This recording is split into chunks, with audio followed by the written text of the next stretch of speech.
A lonely millionaire finds unexpected comfort in the eyes of a new employee, but a homeless girl senses something dark behind her charming smile. That night, she sneaks into the mansion to stop a trap that would forever change both their destinies. The New York City night glittered with its infinite lights, reflecting in the mirrored glass of the skyscrapers that dominated Fifth Avenue. Robert Anderson watched the city from his Upper East Side penthouse, a glass of scotch balanced between his fingers. At 43, he had built a silent empire made of shrewd investments and calculated decisions that few knew about. His fortune was protected not only by vaults and security systems, but by something more valuable: absolute discretion. Robert was a man of ordinary appearance, intentionally so. He wore well-tailored but understated suits, drove a grey German sedan that went unnoticed, and rarely attended the social events of the New York elite. Few knew that this man of restrained gestures and a rare smile owned stakes in dozens of companies spread across the United States and abroad. He preferred it that way. Invisibility was his greatest protection, but there was something about Robert that no one saw at first glance, a detail that had shaped his personality as much as his fortune.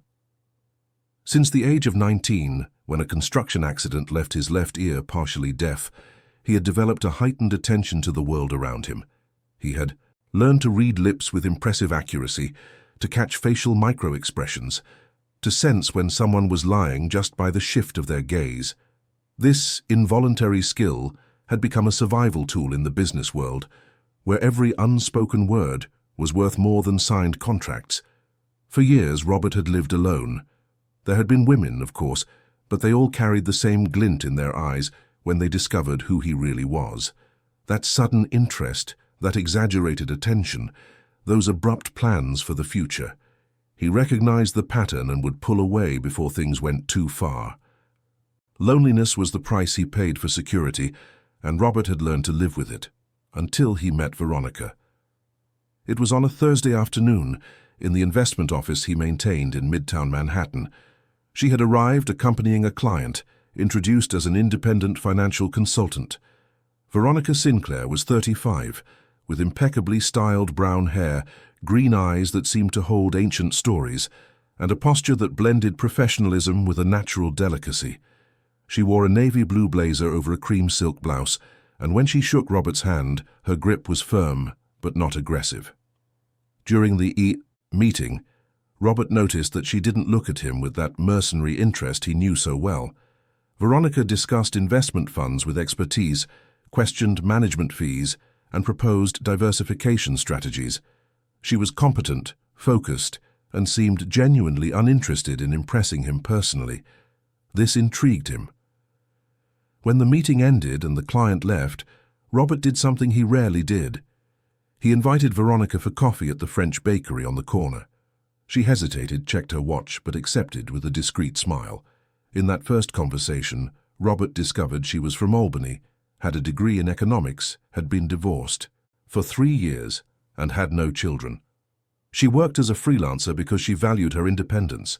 She spoke with passion about trips she had taken through the Appalachians, about small hidden restaurants in New York that few knew, about philosophy books she read during sleepless nights. Robert found himself smiling genuinely for the first time in months. Veronica didn't ask about his business, didn't try to impress him, didn't show any interest in his private life. They talked for 2 hours about everything except money. When they said goodbye, he felt something he hadn't felt in a long time: sincere curiosity about another person. In the following days, Robert found himself thinking about her. Reluctant but unable to resist, he called the office where she occasionally worked and left a message. To his surprise and relief, Veronica returned the call the same day. They arranged a dinner for the following Friday. The chosen restaurant was the Pinnacle at the top of the Empire Tower, with a panoramic view of the illuminated city. Robert arrived 15 minutes early, nervous in a way he hadn't remembered being since adolescence. When Veronica appeared wearing a simple but elegant black dress, his heart sped up. She was different, more relaxed, more open, more present. During dinner, they talked about childhood, abandoned dreams, small and large regrets.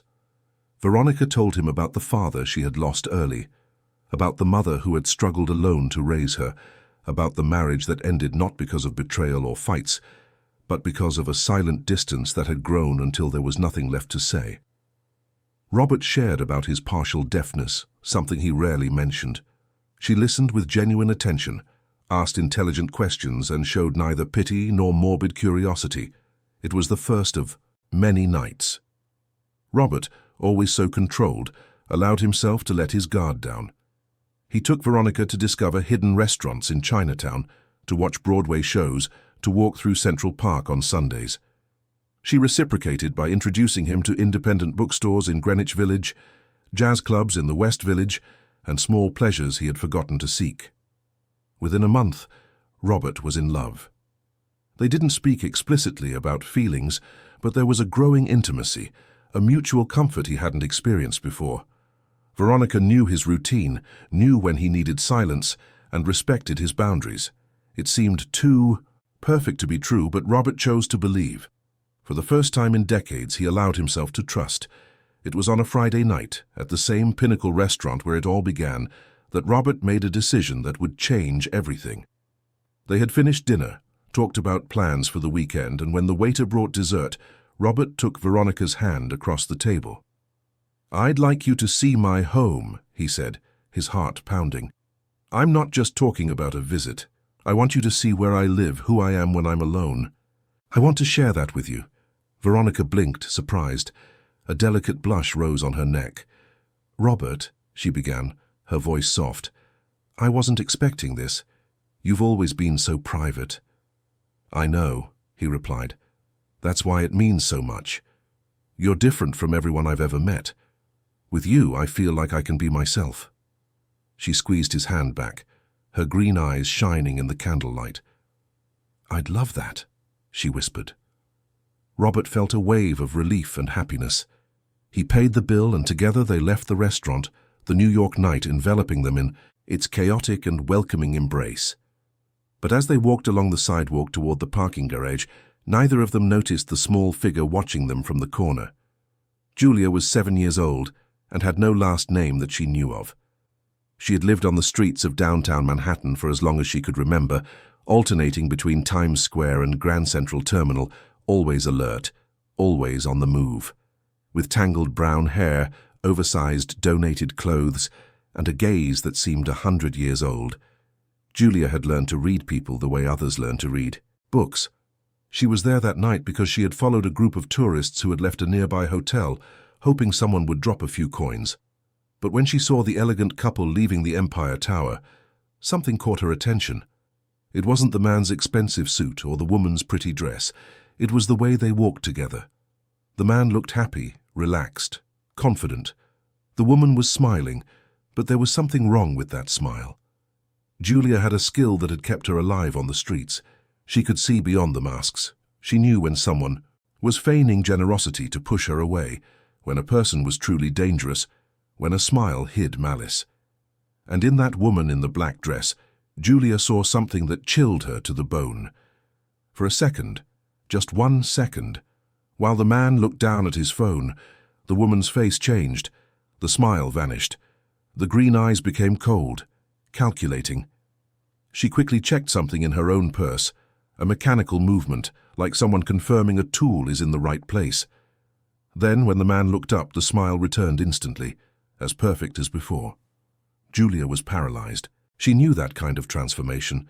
She had seen it before in people who pretended to be charitable, but called the police when children got too close, in drug dealers who smiled before they struck, in women who seduced men downtown only to rob them in dark alleys. The girl didn't know who the man was, nor what exactly the woman was planning, but her instinct screamed danger.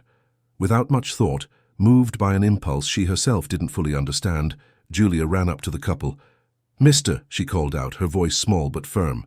Robert turned, surprised. He saw the girl in dirty clothes, her bare feet, her thin face but intense eyes. Veronica immediately stepped back, placing her purse between herself and the child, her expression a mix of discomfort and displeasure. "What do you want, child?" Veronica asked, her tone cordial but distant. Julia ignored the woman and focused on the man. He seemed kind. There was goodness in his eyes. Mister, she repeated, quieter now. She's not who you think she is. Don't go with her tonight. Robert frowned, confused. I'm sorry? Veronica laughed, a light sound but with a hint of irritation. Robert, let's go. The child is clearly confused. She's probably asking for money in a strange way. But Julia grabbed the sleeve of Robert's suit, her fingers small but determined. Please, she insisted, her eyes wide and urgent. Something bad will happen if you go. I saw it. In her face. She's different when you're not looking. Robert looked at Veronica, then at Julia. The girl was visibly frightened, but she didn't seem to be lying. There was something in her urgency that touched him. Child, he began, his voice gentle, are you okay? Do you need help? Food? Veronica pulled on Robert's arm. Let's go, she said, now firmly. We can't stand here listening to the delusions of a street kid. It's dangerous, and she's probably being used by someone to distract us and rob us. Robert hesitated. Veronica's logic made sense. He knew the street scams. But this girl. There was something genuine in her eyes, something his people-reading skills picked up on but couldn't name. Julia saw the hesitation on the man's face. She let go of his sleeve and took a step back. Sorry, she murmured. Sorry to bother you, I just wanted to warn you. And before Robert could say anything, the girl ran, disappearing into the avenue's crowd, swallowed by the New York night. Robert stood for a moment, looking where she had vanished. Veronica touched his shoulder. Come on, darling, she said, her voice soft again. That was strange, I know, but you can't let it ruin our night. Robert nodded slowly, pushing away the unease he felt. You're right, he agreed, forcing a smile. Let's go. They got into Robert's car, an impeccable grey Mercedes, and headed toward the Upper East Side. During the drive, Veronica chattered excitedly about the dinner, about future plans, about a trip they could take together, but Robert barely heard her. The image of that girl with ancient eyes kept replaying in his mind, along with her words of warning. Meanwhile, Julia was running through the streets of New York. Her heart was pounding, not from exhaustion but from a distressing certainty. She knew with a conviction that came from her years of survival on the streets that the man was in danger, and no one but her seemed to see it. The girl knew New York better than any map. She knew the couple was likely heading to a wealthy neighborhood, far from downtown. If he had invited the woman to see his home, he must live on the Upper East Side, the Upper West Side, or one of those areas where the houses were large and protected by high walls. Julia had a desperate plan. She would follow the car using shortcuts that only those who live on the streets know, passages between buildings, forgotten alleys, back streets that cut through blocks. She was small, fast, and invisible. No one notices a street kid running in the night. They are just another shadow in the city that never sleeps. Running with all the strength her thin legs could muster, Julia saw the grey Mercedes pass down Fifth Avenue toward the Upper East Side. She cut through an alley she knew led to Broadway, ran down a side staircase, and crossed an abandoned lot she knew from other nights. The city was her territory. Every corner, every shortcut, every place she could hide or move faster. Her breath burned, her bare feet bled from small cuts from glass and stones, but Julia didn't stop. She had to get there before something happened. She didn't know what exactly, but her intuition had never failed her before. That woman with the fake smile was planning something terrible, and the kind man with the good eyes would be the victim. In the Mercedes, Robert drove in silence through the illuminated streets of the Upper East Side. Veronica had subtly changed. Her phone vibrated several times, and she checked the messages quickly, her face lit by the screen, her lips pressed in concentration. When she noticed Robert watching her, she smiled again, putting the device away. "Sorry," she said. "My mother. Worried as always." Robert nodded, but a discomfort grew in his chest. There was something different about Veronica that night. Small details that his trained perception was beginning to pick up. The tension in her shoulders, the way her eyes didn't meet his for long, the smile that seemed too rehearsed. He shook his head, trying to dismiss the thoughts. It was paranoia. That girl had made him nervous with her strange words. Veronica was genuine. She had to be. But as he drove toward his protected mansion, Robert Anderson didn't know that his life was about to change forever. That this night would reveal painful truths, and that a brave child was racing against time to save him from a fate he couldn't even imagine existed. The city of New York continued to pulse around them, indifferent to the small and large dramas unfolding on its streets. Millions of stories happening simultaneously, lives crossing and separating, destinies being written every second. And on this particular night, 3 destinies were about to intertwine in a way none of them could have predicted. Robert was almost home. Julia kept running, following the trail of the Mercedes's taillights, and Veronica checked her phone again, typing a quick message that said only, "We're arriving, get ready." The New York night would witness it all, silent and infinite as it always did. If this story interested you, don't forget to subscribe to our channel and tell us what city you're watching from. Continuing, Robert Anderson's mansion was a project of sophisticated discretion. Located on one of the quietest streets of the Upper East Side, the property didn't draw attention for its ostentation, but for its restrained elegance. 10-foot walls clad in cobblestone, an automated gate of matte black wrought iron, cameras discreetly positioned at strategic angles, a modern fortress disguised as an elegant residence. The Mercedes stopped in front of the gate. Robert pressed the remote control, and the 2 iron leaves opened silently, revealing a garden illuminated by spotlights that highlighted royal palms and a cobblestone path. The house itself had 2 floors, a modernist facade with large tempered glass windows that offered a view of the inner garden during the day, but which at night became black mirrors reflecting the darkness itself. "This is my home," Robert said, getting out of the car and opening the door for Veronica. Nothing extravagant, just enough for a man who values his privacy. Veronica stepped out of the car, her green eyes scanning the property with a quick, calculated assessment that she tried to disguise with an admiring smile. "It's beautiful," she said. "Exactly as I imagined. Elegant, discreet, like you." They walked to the main entrance. Robert typed a code into the electronic panel next to the massive dark wood door. 8 digits. Veronica watched attentively, memorizing the movement of his fingers. The door opened with a soft click. The interior was a study in sophisticated minimalism. Light wood floors, white walls with a few abstract canvases chosen more for their color than their signature, understated, Italian designer furniture. The living room had a gray L-shaped sofa, an electric fireplace embedded in the wall, and a bookshelf that occupied the entire opposite wall. There were no family photos, no excess of personal objects. It was the home of a man who had lived alone for a long time. "Wine?" Robert offered, walking to a discreet bar in the corner of the room. "I have an exceptional Barolo I was saving for a special occasion." "Perfect," Veronica replied, sitting on the sofa with a studied grace. "It's very welcoming here, Robert. It feels like I'm finally getting to know the real you." While Robert opened the bottle of wine in the open-plan kitchen, Veronica took her phone from her purse. Her fingers flew across the screen in a quick message. Inside, code noted, confirm position. She sent it and quickly put the device away when she heard Robert's footsteps returning. Outside the property, hidden behind a tree on the dark street, Julia tried to catch her breath. Her lungs burned, her legs trembled with exhaustion, but she had made it. She had followed the car for nearly 3 miles using every shortcut she knew and had arrived just seconds after the Mercedes entered the property. The girl observed the mansion, her heart tight with worry. The walls were too high to climb, the gate was closed, and she could see cameras even in the dim light. How could she get in?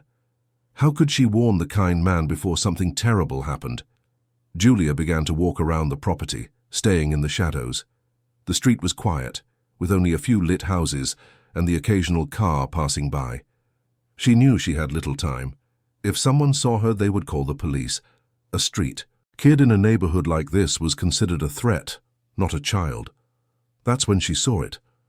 At the back of the property, hidden by dense vines and foliage, was an old iron gate.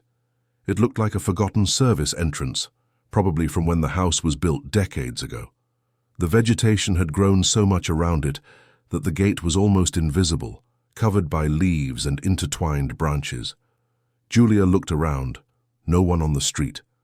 Quickly she crossed the sidewalk and began to pull away the vines. The gate was rusty, but when she pulled it, gave a little. The girl was small and thin, used to squeezing through impossible spaces.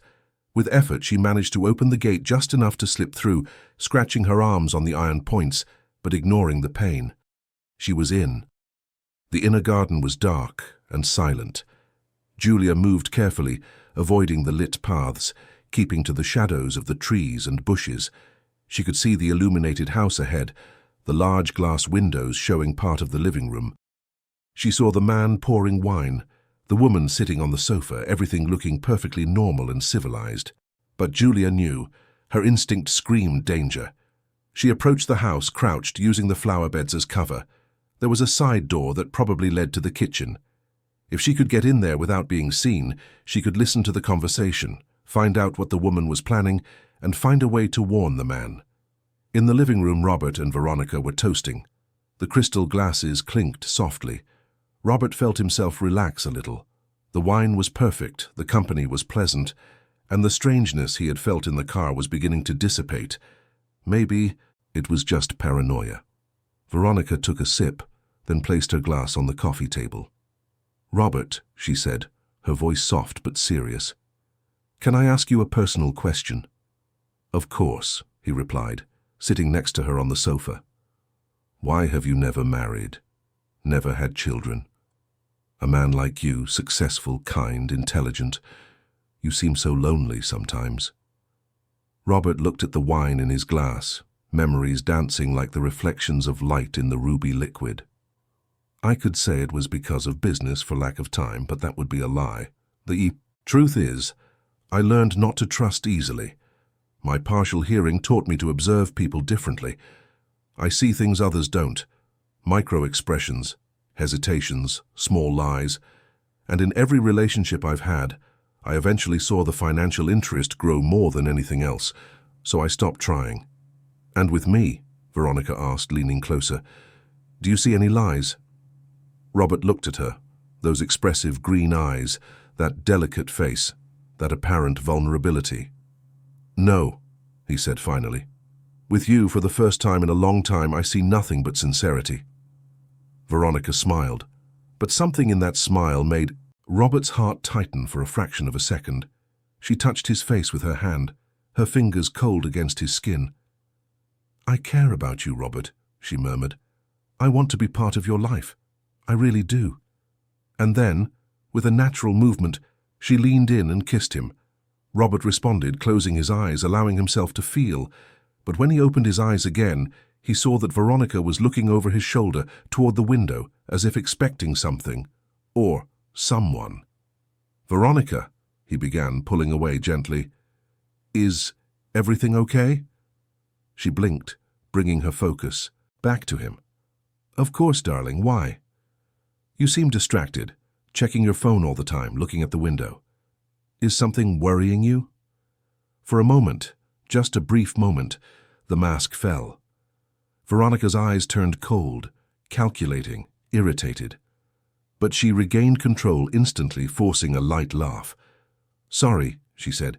"It's just that my mother is sick and I get worried when I'm not near her. But you're right. I'm here with you.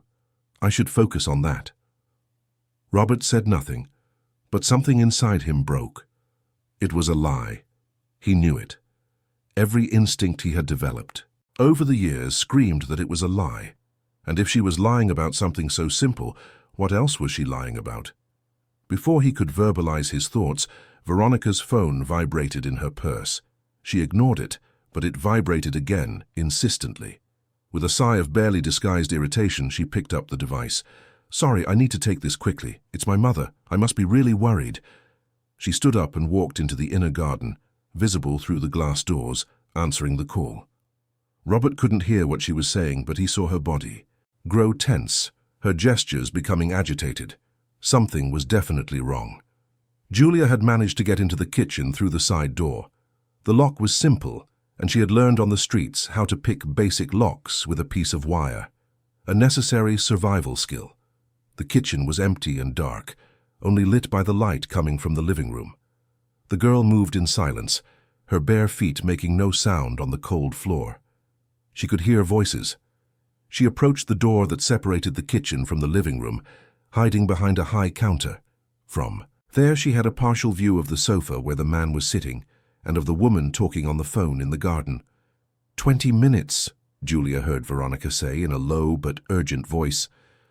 Not before. I said 20 minutes. He needs to give me the passwords first. Yes, it's all noted. Alarm code, digital safe code.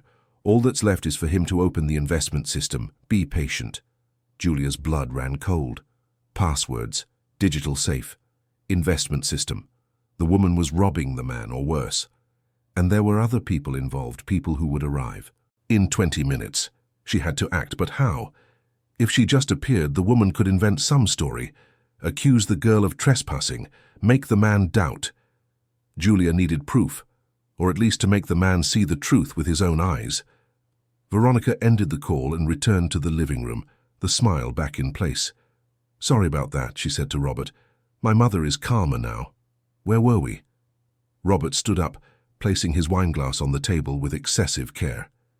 Veronica, he said, his voice controlled but cold, I think you should leave. She blinked, genuinely surprised. What? Why? Did I do something wrong? You're lying to me. I don't know about what exactly, but you are. And I don't tolerate lies. So please take your things and go. Veronica took a deep breath. For a moment, it seemed she would argue that she would maintain the facade. But then something in her posture changed. The smile vanished completely. The vulnerability evaporated. What remained was a cold, calculating, and dangerous woman. You're smarter than I thought, she said, her voice now devoid of any delicacy. A pity. It would have been easier if you had cooperated voluntarily. Get out of my house, Robert repeated, but now there was fear in his voice. He finally understood. That girl on the street. She had tried to warn him, and he hadn't listened. Veronica laughed, a humorless sound. Leave? Darling, this is just beginning. You're going to open your investment system.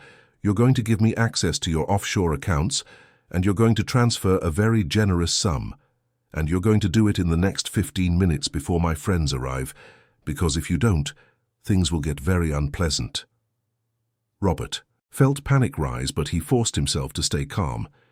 He was a businessman, accustomed to high-pressure situations. You won't get anything, he said. My system has two-factor authentication, facial recognition, passwords that change every hour. Even if I wanted to, I couldn't transfer anything now. The banks are closed, the brokerages are offline. Veronica pulled a small tablet from her purse. Don't underestimate my planning, Robert. I have very competent hackers waiting to bypass your protections. All I need is for you to start the process. They'll do the rest. It was at that moment that Julia decided to act. She couldn't wait any longer. If the woman's friends arrived, it would be too late. With her heart pounding, she stepped out from behind the counter and into the living room. Mister, she said, her voice small but firm. Both Robert and Veronica turned sharply. Robert's expression was one of surprise and recognition. The girl from the street. Veronica, on the other hand, turned livid with rage. How did you get in here? The woman hissed. Julia ignored her, focusing on Robert. I warned you, she said. I warned you she wasn't who she pretended to be. I heard her on the phone. There are people coming here. In 15 minutes, maybe less, they want to steal everything.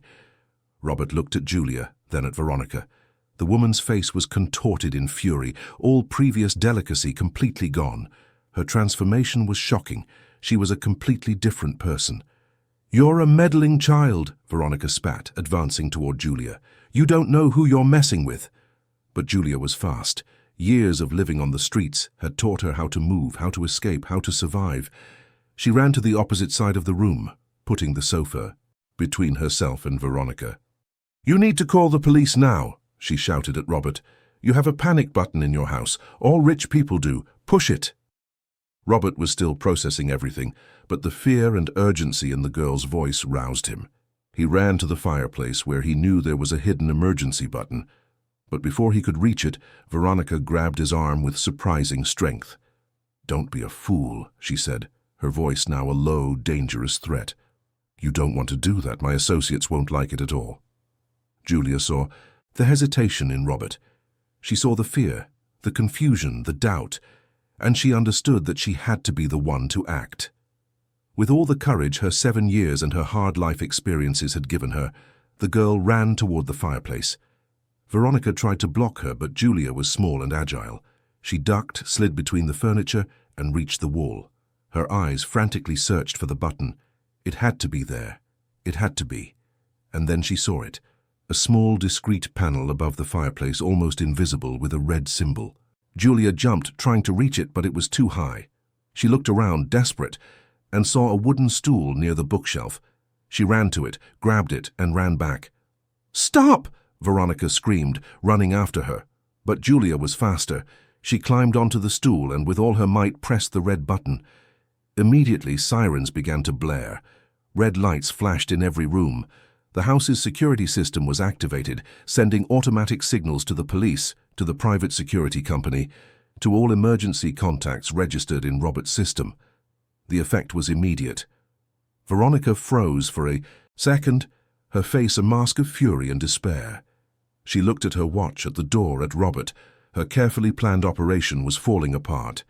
"You don't know what you've done," she whispered, more to herself than to the others. And then, without another word, Veronica grabbed her purse and ran for the door. Robert tried to block her, but she pushed him hard, causing him to stumble and fall. The front door opened and she disappeared into the night. Robert stayed on the floor for a moment, stunned, the sound of the sirens filling his ears. Julia climbed down from the stool and ran to him. "Are you okay, mister?" she asked, her eyes wide with concern. He looked at the girl, this child in dirty clothes and bare feet who had just saved his life, his fortune, possibly much more. "I am," he said, his voice choked with emotion. "Thanks to you." Julia smiled, a small but genuine smile. "I told you so," she said simply. "Yes," Robert agreed, getting up with difficulty. "You did, and I didn't listen. I'm sorry for that." Outside, they heard the sound of screeching tires, muffled shouts, rapid movement. Veronica's associates, realizing something had gone wrong, were retreating. The police sirens could already be heard in the distance, getting closer. Robert looked at Julia, really saw her for the first time, a child who had nothing, who lived on the streets, but who had risked everything to save a stranger. "Where do you live?" he asked gently. Julia looked away. "Nowhere," she answered softly.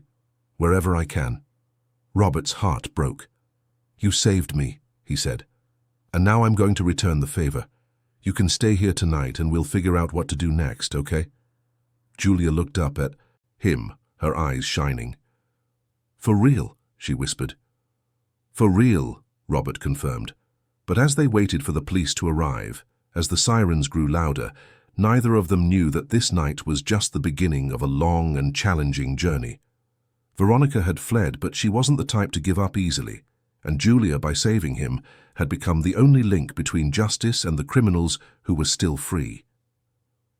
The 3 months that followed that transformative night were a whirlwind of changes, challenges, and unexpected discoveries for both Robert and Julia. The police had arrived quickly that night, finding Robert and the girl sitting in the living room, surrounded by the chaos of disarranged furniture and the echo of sirens still reverberating off the walls. The officers captured 2 men trying to flee in an unmarked car parked 3 blocks away. They were Veronica's associates, carrying digital hacking equipment and tools that made their criminal intent clear. But Veronica Sinclair had vanished like smoke. No sign of her on nearby security cameras. No trace beyond a rental car abandoned at JFK Airport. The investigation revealed that everything about her was fake. The name, the history, the economics degree. It was an identity meticulously constructed over years, used to get close to wealthy, lonely men, gaining their trust before carrying out sophisticated extortion schemes. Robert had been just another target on a long list, but Julia had changed the outcome of this story. That first night, after the police left with statements and promises to return the next day, Robert looked at the girl sitting on his living room sofa. She was exhausted, her eyes fighting to stay open, her dirty clothes a stark contrast to the elegance around her. For a moment, he didn't know what to do. How do you care for a child? He who had spent decades avoiding any kind of deep emotional commitment. "You must be hungry," he said finally, his voice gentle. Julia nodded shyly. "I always am." That simple, devastating answer touched something deep in Robert. He took her to the kitchen, made a ham and cheese sandwich, and served a glass of warm milk. Julia ate with a speed that spoke of years of food insecurity, of never knowing when the next meal would be. Robert felt a sharp pain in his chest watching her. After she ate, he took her to one of the guest rooms on the second floor. The room was impeccably clean but devoid of personality, with neutral furniture and white sheets. Julia looked around as if she were in a museum, afraid to touch anything. "You can take a shower if you want," Robert offered. "I have some clean clothes we can adapt, and tomorrow we'll get everything you need. But for tonight, you're safe. You can rest." Julia turned to him, her eyes shining with unshed tears. "Why are you doing this?" she asked softly. "No one's ever done anything for me without wanting something in return." Robert knelt to be at her eye level. "Because you saved me," he answered with sincerity. "Not just my money or my house. You saved me from being deceived, from believing someone who only wanted to use me. You risked everything for a stranger. How could I do any less for you?" Julia said nothing, but the tears finally fell. Robert, without much thought, pulled her into a hug. It was strange, awkward, for a man who hadn't hugged anyone in years, but he felt the girl trembling against his chest, sobbing softly, and understood that this was a turning point. Not just for her, but for him too. In the following days, Robert completely transformed his routine. He hired a private pediatrician who examined Julia and diagnosed severe malnutrition, anemia, and several small injuries that needed care. He bought new clothes, comfortable sneakers, dolls, and children's books. He converted the guest room into a real child's room, with walls painted a soft yellow, curtains with star patterns, and a white desk for studying. But the deepest transformation was happening on an emotional level. Julia, accustomed to trusting no one, slowly began to lower her defenses. She followed Robert around the house, asking endless questions about everything. How did the security system work? Why did he have so many books? Did he really live alone in this huge house? Robert answered patiently, discovering that he enjoyed the company. The loneliness he had cultivated for so long revealed itself not as a choice, but as a protection he no longer needed. Julia was genuine in a way no adult in his life had ever been. She didn't want his money, had no ulterior motives. She was just a child who needed care and safety. But there was a significant legal challenge ahead. Julia had no documents, no known birth certificate, no identifiable family. For Robert to become her legal guardian, he would have to navigate a complex and often merciless bureaucratic system for cases like hers. That's when he met Helen Miller Esquida, a lawyer specializing in family and adoption law. Helen was 52, with short-cropped grey hair, red-framed glasses, and a reputation for being uncompromising when it came to protecting the rights of vulnerable children. "Mr. Anderson," Helen said during their first meeting in her Park Avenue office, "Julia's case is complex. Without documentation, we'll first need to establish her legal identity. Then we initiate a process for temporary custody, followed by permanent guardianship. It could take months, possibly more than a year." "As long as it takes," Robert replied with determination. "I won't abandon her to the system. She will stay with me." Helen studied him for a long moment. "May I ask why this is so important to you? I'm not questioning your intentions, but the court will ask. A single man with no experience with children, wanting to become the guardian of a 7-year-old girl he barely knows. It will raise questions." Robert took a deep breath. "Because she saved me when she didn't have to. Because I saw in her a courage and kindness that I lacked. And because I know what it's like to be lonely, to be different, to not fit in. My partial deafness taught me that. But I had resources, education, opportunities. Julia had none of that. If I can give her what I had, if I can give her more, then that has to mean something. Helen smiled for the first time. That answer will work in court, Mr. Anderson, and I believe you. Genuinely care. Let's make this happen. The process began. Robert underwent psychological evaluations, home visits from social workers, and extensive background checks. Julia was interviewed by child psychologists, had complete medical exams, and participated in therapy sessions to process the trauma of years living on the streets.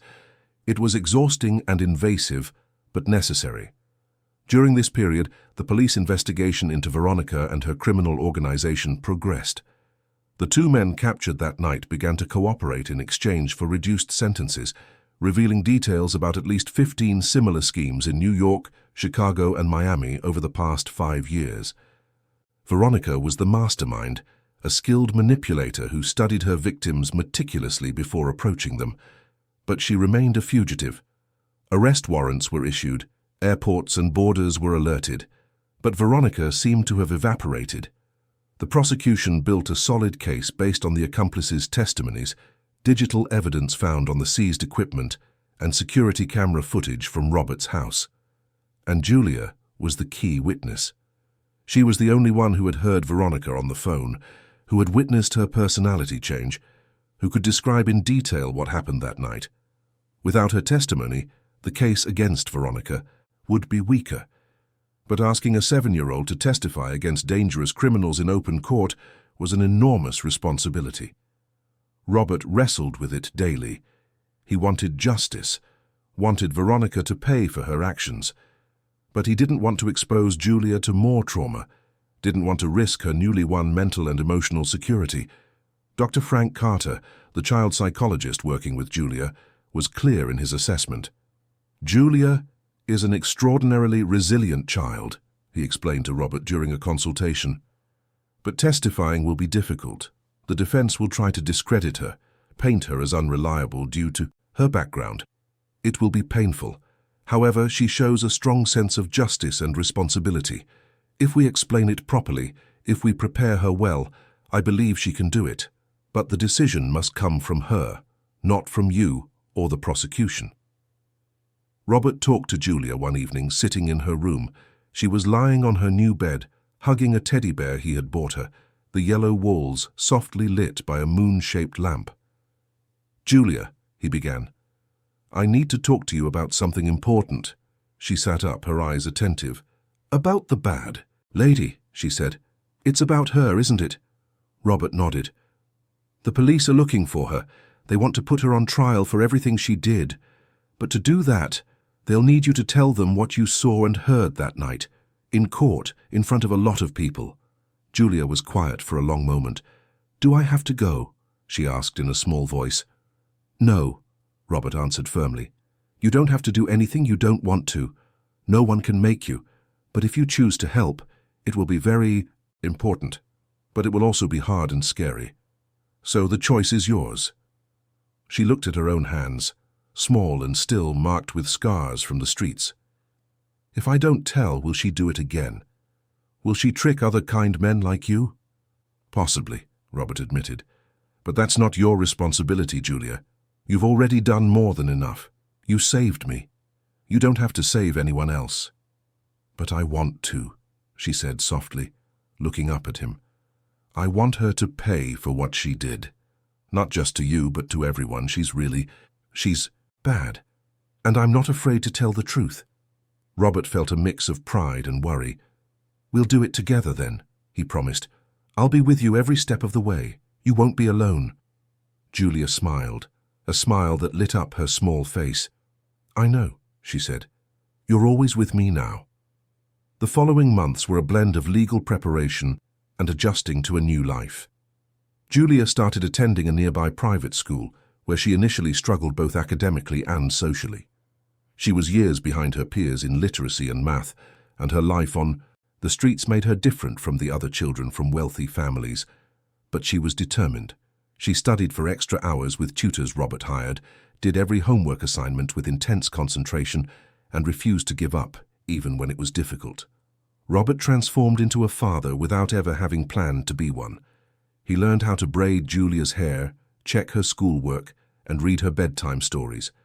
He attended parent-teacher conferences, helped with science projects, and took her to the park on weekends. His house, once silent and empty, filled with laughter, endless questions, and a presence that made everything more alive. But the shadow of the impending trial loomed over them. The police had finally located Veronica. She had been captured trying to board a cargo ship at the port of New York and New Jersey, using fake documents and disguised with a blonde wig and dark glasses. Her arrest was widely reported in the media, and the trial was set for 2 months later. As the date approached, Julia grew more nervous. She had nightmares where Veronica chased her through dark streets, waking up in a cold sweat and calling for Robert. He always came, sat on her bed, and held her small hand until she fell back asleep. During the day, she was quieter, more introspective, the weight of the responsibility she had chosen to bear pressing on her small shoulders. Helen Miller and the prosecutor in charge of the case, Mark Foster, prepared Julia carefully. They simulated the courtroom environment, explained how the defense would try to confuse her, and taught her to answer only what was asked, to stay calm, and to ask for breaks if she needed them. They were gentle but honest about how difficult it would be. A week before the trial, Robert sat with Julia on the living room sofa, the same sofa where it had all begun months ago. "Do you still want to do this?" he asked. "There's no shame in changing your mind. No one will think less of you." Julia shook her head with determination. "I'm going to do it," she said, "because it's the right thing to do, and because you taught me that good people have to stand up to bad people. Otherwise, the bad people always win." Robert felt tears prick his eyes. "When did you get so wise?" he asked with a trembling smile. "When I met you," she replied simply, hugging him tightly. The night before the trial, Robert barely slept. He lay awake staring at his bedroom ceiling, listening to the silent sounds of the house, thinking about how his life had completely changed in such a short time. He who had always lived for himself, who had built walls around his heart, now loved this brave little girl with an intensity that scared him. He prayed that everything would go well, that Julia would find the strength to do what she needed to do. On the morning of the trial, they dressed carefully. Robert wore his best dark grey suit. Julia wore a light blue dress that Helen had suggested, with white shoes and her hair in a neat braid that had taken Robert 20 minutes to do. She looked small and vulnerable, but her eyes held a determination that belied her age. "Let's go together," Robert said, offering his hand. Julia took it, squeezing tightly. "Together," she agreed. And so they left the protected mansion, got into the car, and drove toward the Manhattan Criminal Courthouse, where Veronica Sinclair awaited trial and where a 7-year-old girl was about to prove that courage has no age, that truth is stronger than manipulation, and that sometimes the greatest victories come from the most unlikely places. The Manhattan Criminal Courthouse was an imposing building of concrete and glass that dominated the urban landscape of that part of New York City. Robert and Julia arrived early, accompanied by Helen Miller and Dr. Carter, the psychologist who would remain by the girl's side throughout the process. The courtroom was packed. Journalists occupied the press benches, curious onlookers filled the galleries, and at the center of it all, behind the defense table, sat Veronica Sinclair. She looked different. Her hair was pulled back in a simple bun, she wore a discreet grey suit with no jewelry, and prescription glasses she probably didn't need, along with a studied expression of vulnerability. It was a calculated transformation, an attempt to appear harmless before the jury. But when her eyes met Robert's for a fraction of a second, that cold, empty gaze he had seen that night returned briefly before she looked away. Robert sat on the benches reserved for witnesses, Julia beside him, her small hand gripping his tightly. She was pale, her large eyes taking in everything around her with a mixture of fear and determination. Helen leaned in and whispered something reassuring in her ear. The girl nodded, but her body remained tense. The judge entered, a man in his 60s with grey hair and a stern but fair expression. Everyone rose. The session was opened. The prosecutor, Mark Foster, a 45-year-old lawyer known for his eloquence and meticulous preparation, presented the case. He described in detail Veronica's criminal enterprise, the 15 documented schemes, the ruined lives, the fortunes stolen through emotional manipulation and sophisticated extortion. The two accomplices had already been tried and convicted in separate proceedings. Their recorded testimonies were presented as evidence, describing Veronica as the undisputed leader of the operation, the strategic mind behind every scheme. Digital evidence was shown, including messages exchanged between her and the accomplices, bank records of suspicious transfers, and security camera footage from other similar cases. It was a solid case, but everyone knew that Julia's testimony would be the crucial point. She was the only direct witness to the attempted scheme at Robert's house, the only one who had heard Veronica coordinating the attack by phone, the only one who could authentically describe the transformation of the defendant's personality. The defense, led by an experienced attorney named Richard Vance, had a clear strategy: discredit the girl, argue that a 7-year-old who had lived on the streets was not a reliable witness, that she could have been influenced by Robert, that her perception of events could be distorted by trauma or the need to please her new guardian. When it was time for Julia to take the witness stand, a hush fell over the room. Robert watched his small girl walk to the front, accompanied by Dr. Carter. She seemed even smaller in that formal, intimidating environment. The judge adjusted the microphone for her height, spoke to her in a gentle tone, explained that she should only tell the truth and could ask for breaks when she needed them.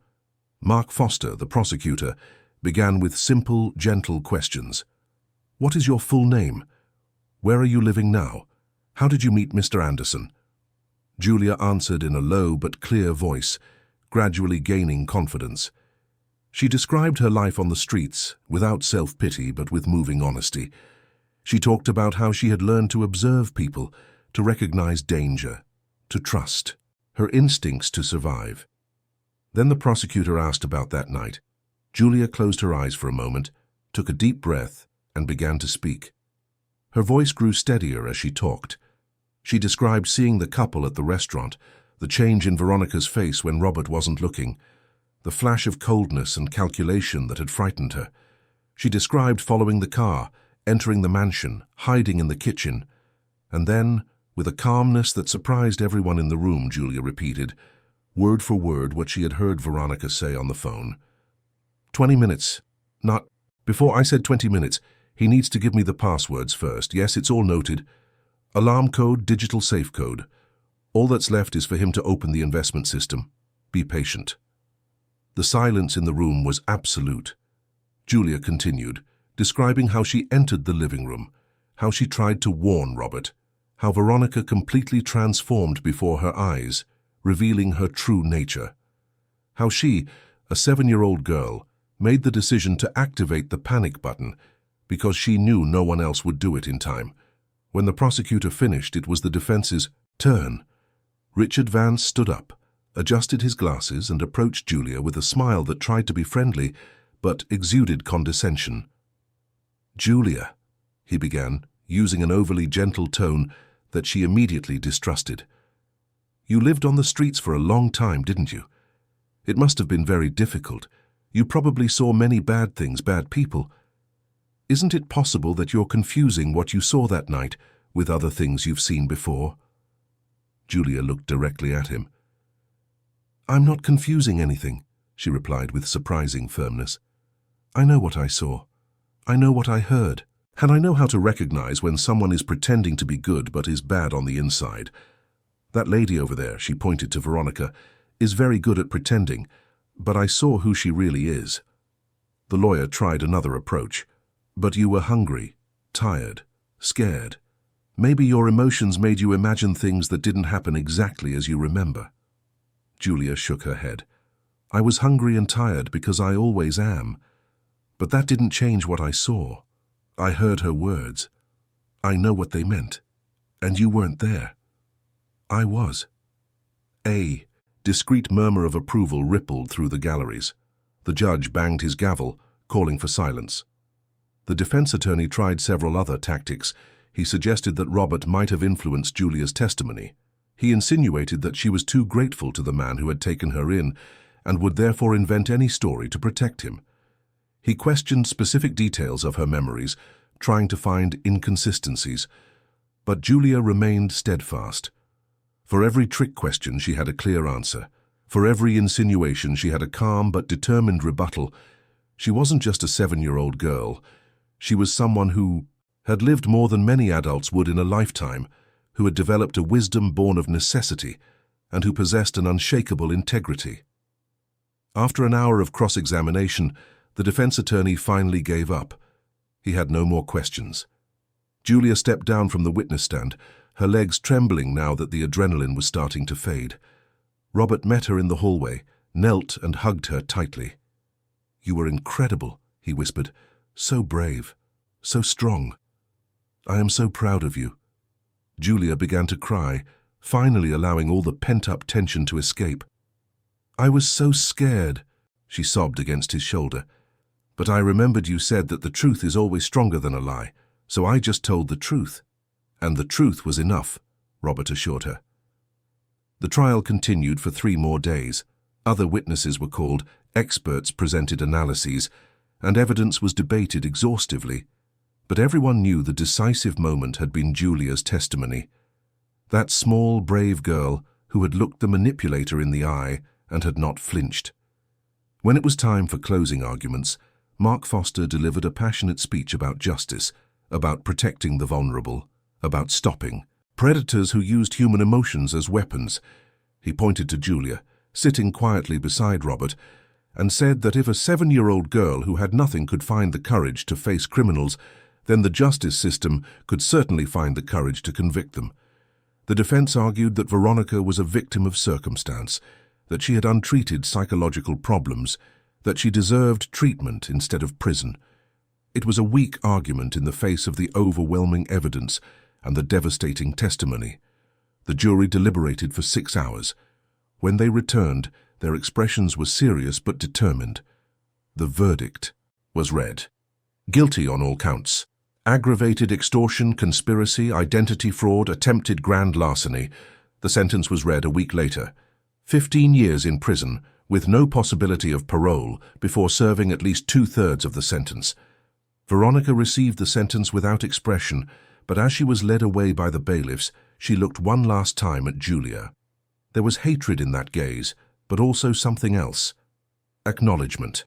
She had been defeated not by experienced investigators or brilliant lawyers, but by a child who had seen through her carefully constructed masks. Outside the courthouse, reporters surrounded Robert and Julia, asking questions, requesting statements. Helen gently ushered them away, explaining that the girl had been through enough.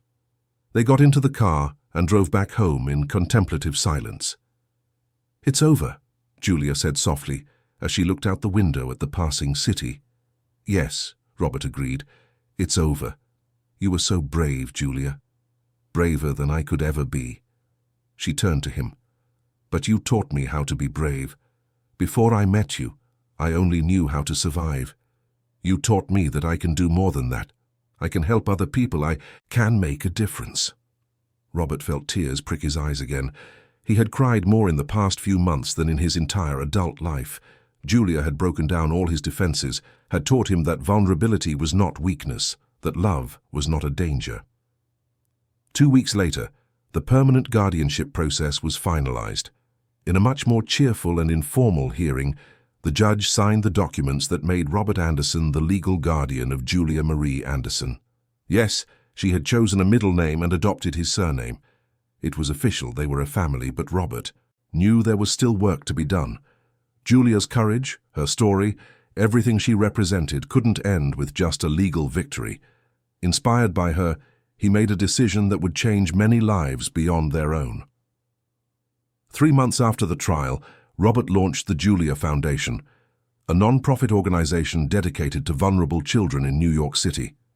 He bought a building in the Bronx and converted it into a temporary shelter, a school, a medical center, and a community space. He hired psychologists, educators, social workers, and pediatricians.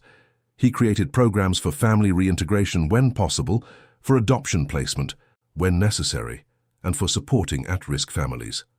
And Julia, now 8 years old and attending 4th grade with excellent marks, became the Foundation's youngest and most valuable consultant.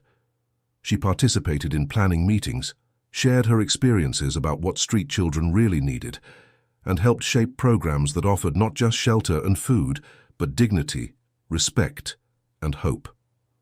1 year after that transformative night, Robert and Julia visited the alley where she used to sleep in downtown Manhattan. It was a sunny Saturday afternoon. The alley was empty, just trash and graffiti on the walls. But for Julia, it was the place where her journey had begun. "I used to be so scared here," she said softly, holding Robert's hand. "Scared I wouldn't wake up, that someone would hurt me, that I'd never have a real life. I thought I was going to die on the streets, forgotten." Robert squeezed her hand. "But you didn't. You survived. And you didn't just survive. You saved someone. You changed everything. For me, for you, and now for so many other children we're going to help together." Julia looked up at him, her eyes no longer frightened but bright with purpose. "Do you think we can make a difference? For real?" "We already are," Robert assured her. "Every day, every child we help, every life we touch. You showed me that one small person can do enormous things if they have courage, and now we're going to spread that courage." They walked out of the alley together, father and daughter, not by blood but by choice, united by an unlikely destiny that had begun with a whispered warning and ended with a transformation that would echo for generations. The girl who had been invisible had become a light. The man who had lived in isolation had learned that connection was his greatest treasure. New York City continued to pulse around them, indifferent and eternal. But in one small corner of this immense city, two intertwined lives proved that hope is not a luxury, but a necessity. That courage has no age, that family is who we choose to love, and that sometimes the person who saves you is the one who, in the eyes of the world, needed saving the most. The story of Robert and Julia was just one among millions happening in that city every day. But it was a story. That mattered. A story that proved that happy endings are not just possible, they are built with brave choices, unconditional love, and the unwavering belief that every life has immeasurable value. 3 years later, on her 11th birthday, Julia gave a speech at the inauguration of the 4th shelter of the Julia Foundation, now operating in several boroughs of New York. She stood on the small stage, no longer the scared girl in dirty clothes, but a confident, intelligent and compassionate young woman, wearing her school uniform and holding a microphone. "I know what it's like to have nothing," she said to the audience of donors, volunteers and beneficiaries. "I know what it's like to sleep in fear, to wake up hungry, to live invisibly. But I also know what it's like to be seen, to be loved, to be believed in. A kind man gave me that when he had no reason to. And now together we are giving that to other children. Because everyone deserves to be seen. Everyone deserves to have hope. And everyone can make a difference if they choose to." The audience gave her a standing ovation. Robert, watching from the back of the room, cried openly without shame. That was his daughter, his greatest achievement, his redemption, and the beginning of a legacy that would surpass any fortune he could have ever amassed. The life that had begun with a nearly successful scheme had transformed into a story of love, courage, and redemption that would touch thousands of lives for years to come. Proving that the worst moments can be the beginning of the best chapters, that darkness always precedes the light, and that miracles happen when brave hearts decide to act. End of story. Dear listeners, we hope the story of Robert and Julia has deeply touched your heart. If you were moved by the journey of this brave girl and this man who learned to love again, please leave a like below, subscribe to our channel, and tell us in the comments which moment stood out to you the most. Was it Julia's courage in facing danger? Was it Robert's growing love? Was it the victory in court or the creation of the foundation? Every day we bring intense stories like this, narratives that reveal the deepest and truest side of the human soul, that show that hope, love, and courage can completely transform lives. We look forward to seeing you in the next episode with another story that will stir your emotions and make you believe that happy endings are possible. Until then,